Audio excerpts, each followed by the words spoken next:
Hola, ¿qué tal? ¿Cómo están? Soy Mamá Nerd. Estoy súper contenta de compartir nuevamente lo que he aprendido acerca del parenting con ustedes. Si recuerdan, estamos viendo un libro que se llama No Drama Discipline. Esta es la segunda parte del libro. Y bueno, me encanta estar aquí hoy porque tenemos las respuestas al test. ¿Recuerdan que hicimos un test de 5 preguntas para checar cómo estaban nuestras creencias? Bueno, he aquí las respuestas. Primero, ¿es posible que hayas contestado que sí a todas? Y déjame decirte que no es que seamos buenos o malos padres, simplemente que esta forma de educar no está siendo la más efectiva y creo que podemos aprender juntos mejores formas de educar más efectivas para nuestros hijos. Si en cambio contestaste que sí de 2 a 4 preguntas, quiero decirte que todos nos equivocamos, vas por buen camino y tienes todo para aprender a mejorar tus estrategias. Si por el contrario contestaste que sí solamente a una pregunta o a ninguna de las preguntas, entonces lo estás haciendo súper bien y me encantaría que nos compartieras en los comentarios o en las redes sociales qué estás haciendo que te ha resultado tan efectivo en lugar de gritos, golpes o lo que sea que estemos haciendo los demás, a veces equivocadamente. Y bueno, si recuerdan en el video pasado, platicamos de que el cerebro y los golpes era el segundo capítulo, era de lo que trataba este libro. Y me parece un tema súper interesante porque más allá de que existe una razón moral por la cual no debemos de golpear a los niños o de que hay una razón de los derechos de los niños y las niñas, etcétera, también es inefectivo por cómo funciona nuestro cerebro. Y es inefectivo por 2 razones principales. Plantean los autores que cuando nosotros éramos seres más primitivos en este planeta, a lo mejor en la selva o en un bosque, yo qué sé, pues normalmente había amenazas, ¿no? Y como primates que somos, porque sí somos primates, luego lo discutiremos si quieren, andábamos por ahí y entonces había alguna amenaza, podía ser por ejemplo, imagínate una serpiente o algo así. Entonces el cerebro lo percibía como una amenaza. Y hasta ahora nosotros podemos percibir una amenaza real o imaginaria y la reacción de nuestro cerebro es huir. Entonces, ese mecanismo de huida nos protege y nos ayuda a sobrevivir. Y también activa otro mecanismo el cerebro que es el de protección. Protección como, bueno, entonces lo que sucede es que vamos con una figura de apego que sabemos que nos va a cuidar. Esa figura de apego normalmente es mamá. Aunque no necesariamente, puede ser mamá, un abuelo o cualquier figura cercana al niño o niña. Así funciona en la naturaleza y así funciona el cerebro. Pero ¿qué sucede cuando nosotros golpeamos a nuestros hijos? Normalmente son los papás los que los golpean o justamente las figuras más cercanas. Entonces en el cerebro hay una confusión. Porque esa persona que se supone que me cuida y me ama, me está golpeando. Entonces el cerebro lo interpreta como una amenaza de la cual hay que huir. Pero ¿a dónde huyo si esa persona que me está amenazando es la misma que podría cuidarme? Entonces hay una ambivalencia. Huyo, pero huyo hacia esa misma persona que me maltrata. Es una cuestión bien confusa. Y bueno, esto no lo dice el libro, pero yo lo pensé. Lo que sucede es que sí, los niños tienden a distanciarse, pero como no pueden huir, así como huirían de una serpiente o de una amenaza real, lo que hacen es huir emocionalmente. Hay una distancia con los papás, una separación emocional, que es a lo mejor un poco más peligrosa. Ellos no pueden huir de casa y finalmente te necesitan y te aman muchísimo.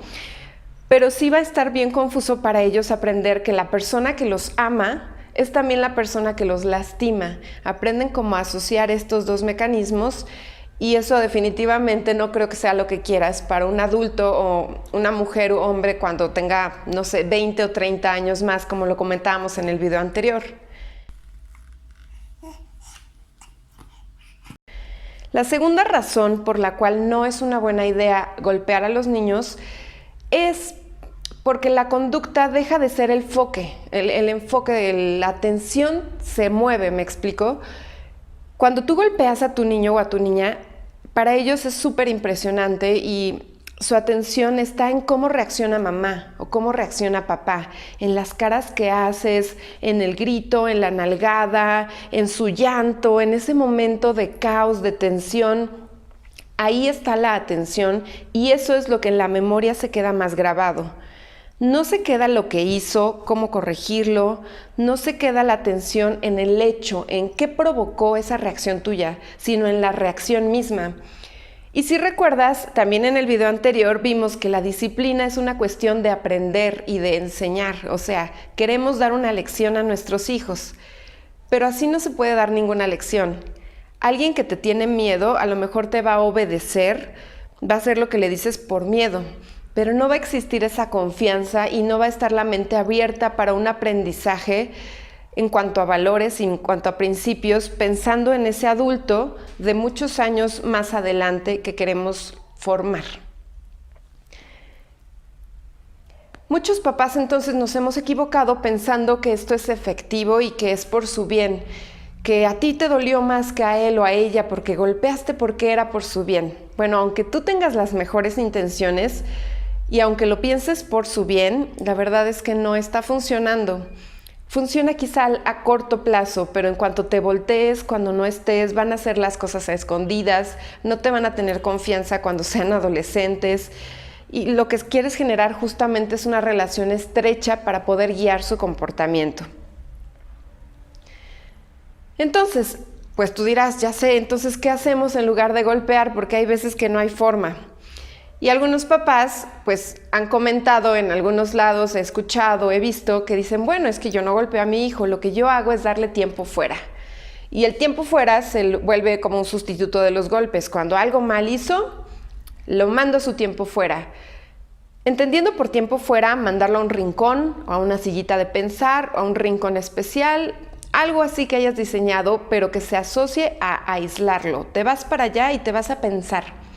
He escuchado técnicas que inclusive te dan el tiempo. Si tiene 2 años, mándalo 2 minutos. Si tiene 3 años, 3 minutos y así sucesivamente.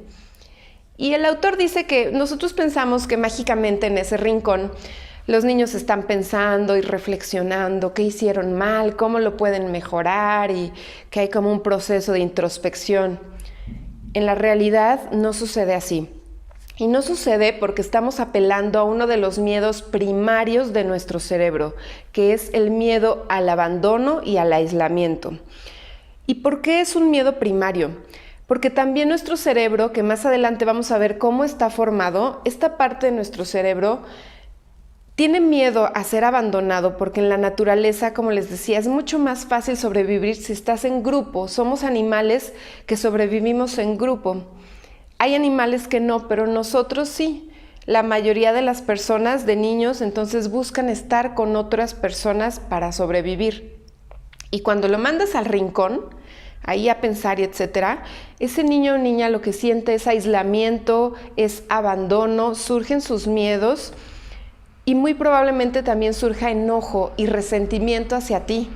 Nuevamente es la reacción del adulto el foco de atención. Y ahí la segunda cosa, recuerda, el enfoque tiene que estar hacia la conducta. ¿Qué fue lo que no hizo bien y cómo lo va a corregir?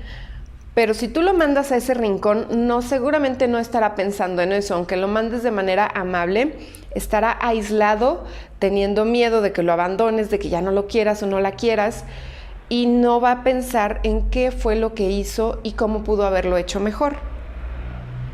Ahora hagamos una pausa para que contestes 2 preguntas.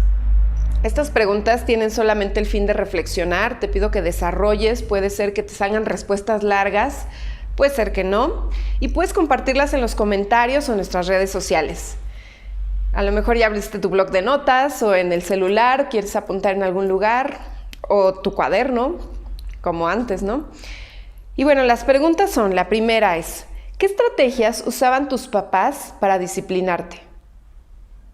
A lo mejor si haces memoria, te acuerdas de algo que hayas hecho, alguna travesura o algo que no hiciste bien. ¿Qué hacían tus papás para disciplinarte? Piensa, no sé, por lo menos 3 cosas que recuerdes que hacían ellos. Y la segunda pregunta es, ¿tú crees que puedes hacerlo mejor? ¿Crees que puedes aprender algo, cambiarlo? Y de ser así, ¿cómo? En la tercera parte de este video vamos a ver ya estrategias un poquito más puntuales, qué hacer con respecto a la disciplina de nuestros hijos, pero a lo mejor desde ya se te pueden ir ocurriendo alternativas como una lluvia de ideas quizá. En lugar de golpear, jalar, etcétera, y en lugar de mandar al tiempo fuera al rincón, ¿qué se te ocurre que pudieras hacer? A lo mejor piensas que platicar con ellos, platicar de qué forma. Bueno, me encantaría escuchar tus respuestas, leerte o leer en las redes sociales y vamos formando comunidad para aprender juntos. Muchísimas gracias, suscríbete para no perderte ninguno de nuestros videos. Nos vemos.